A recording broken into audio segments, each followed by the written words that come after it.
Praise Lord. ഒരു ദിവസം കൂടി കർത്താവിൻ്റെ തിരുവചനം പറയാൻ കഴിഞ്ഞതിൽ കർത്താവിനെ ഞാൻ സ്തുതിക്കുന്നു, മഹത്വപ്പെടുത്തുന്നു. ഇന്നോളം തന്ന എല്ലാ കൃപകൾക്കും മഹത്വം, എല്ലാ നന്മകൾക്കും ഈശോയുടെ മഹത്വം പറയുന്നു, നന്ദി പറയുന്നു. ഈശോയെ, ഈ തിരുവചനം പറയാനുള്ള കഴിവോ ഒന്നും മഹത്വമോ ഒന്നുമില്ല. അവിടുന്ന് നൽകിയ കൃപ കൊണ്ട് മാത്രമാണ് കർത്താവിൻ്റെ തിരുവചനം പറയാൻ കഴിഞ്ഞത്.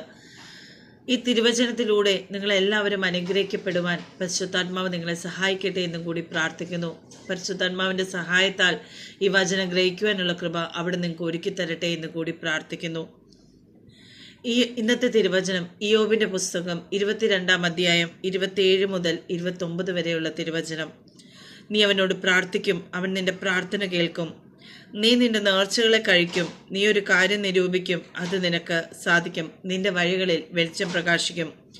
നിന്നെ താഴ്ത്തുമ്പോൾ ഉയർച്ച എന്ന് നീ പറയും. താഴ്മയുള്ളവനെ അവൻ രക്ഷിക്കും. ആമേൻ. കർത്താവിൻ്റെ തിരുസന്നിധിയിലേക്ക് എത്തുന്ന ഒരാളെ പോലും കർത്താവ് തള്ളിക്കളയുകയില്ല. അവിടുന്ന് എല്ലാ വഴികളിലും നമുക്ക് പ്രകാശം തരും. നല്ലൊരു ദിവസം ആശംസിക്കുന്ന എല്ലാ മഹത്വം ഈശോയ്ക്ക് നന്ദി.